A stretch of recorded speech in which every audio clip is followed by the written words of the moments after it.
Long time since a video, but we've made it, Auckland. Day 100 has been passed. We've done day 100 of lockdown. Not a great milestone to tick off, but this thing is not going away, and day 100 is where we're at.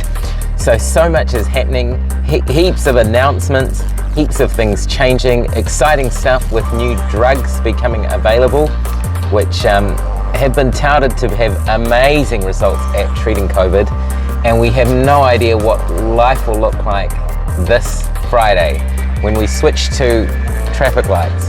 Everybody's still trying to get their head around it, but it does seem like it's going to definitely change the game of how society functions, and so that should be highly interesting. I think a lot of ways this won't work, but it's nonetheless where we are, and we're going to go for it.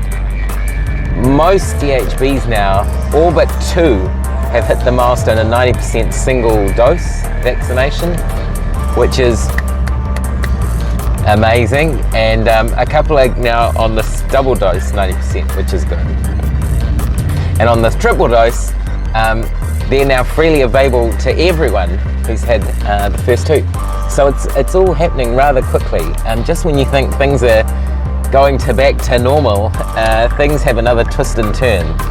And the latest thing which seems to be happening, there's definitely COVID fatigue, but there also seems to be a bit of protest fatigue.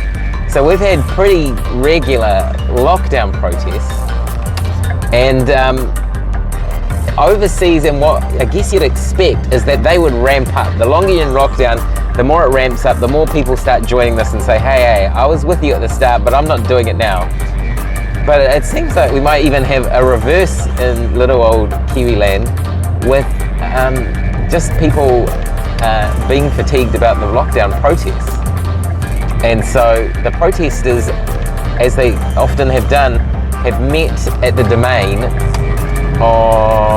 Saturday, Sunday, and I think last head count there was about 100 or 200, which in the Domain on a sunny day isn't really that different from a usual probably day in the Domain. This guy's just figuring out how to change the lanes. So maybe there's a bit of protest fatigue. I presume a lot of the people there are now vaccinated. They've said, we're here for the lockdown, but we're actually going to be vaccinated. We're going to wear a mask. So you don't have the true believers who are really the unvaccinated, unmasked, a few other alternative things, alt-right maybe, I don't know. But the professional protesters group seems to be really shrinking down. And I think a few factors that are happening there. A lot of people have had COVID now in New Zealand, and it's not that great. And so I think the realness of it is going to happen, and the fact that it started spreading throughout the North Island, I think people realise, this is just sequentially happening. It's happening slowly, but it's kind of moving into an inevitable phase. So it seems like we're moving towards a new normal. We were coming out of lockdown. We were going to move to traffic lights. We'd road tested the vaccine passes. Sport was on TV. Things planning for next year. And then I think COVID did the hold my beer. And the hold my beer move seems to be the Omicron. It's difficult. It didn't roll off the tongues like Delta. Omicron, 3 syllables, so a little bit trickier there.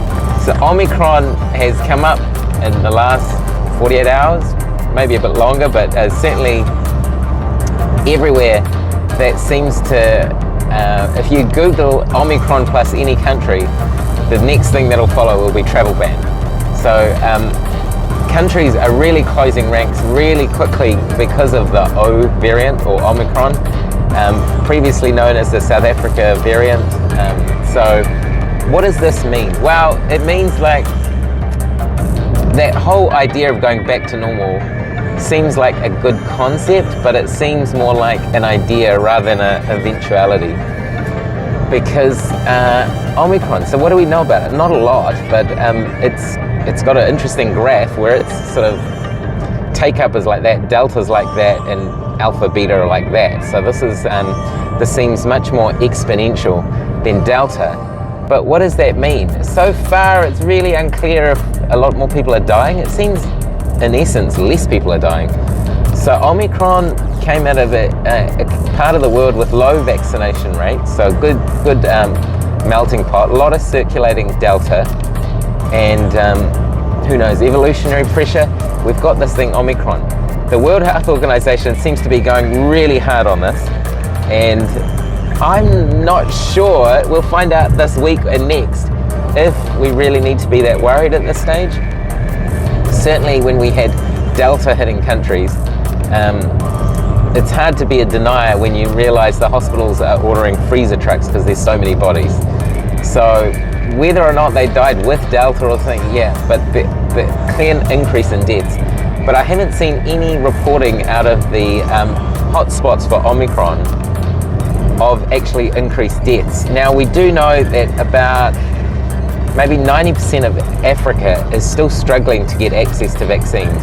So maybe their path to immunity might be a low level variant. What does evolution tell us? Well, there should be more pressure on variants that are highly transmissible but don't kill the host, therefore it can infect more people.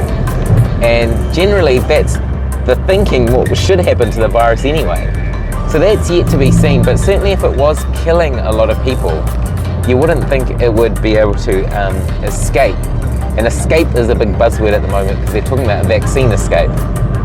But so that's the situation overseas. But situation overseas, Omicron, it's in Australia, it might be here, we don't know, we're checking.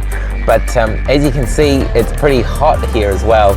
So I think that's going to be interesting because certainly there's been a lot of hot places which haven't had hardly any COVID, namely Queensland, right next to us. So we will see what's going to happen in summer, but just to paint the picture of how hot it is, my phone actually just stopped working. Well, it said I'm going to close everything down because the camera is getting too hot here, and I'm sure it's not because of what it was filming. So that leads to us to think about these next 2 weeks. Are going to be so interesting because Aucklanders are definitely going to leave the city and they're going to be taking their COVID with them, and how this traffic light system will reduce the spread, fascinating. We will see. It's a big experiment. It's about to start on Friday.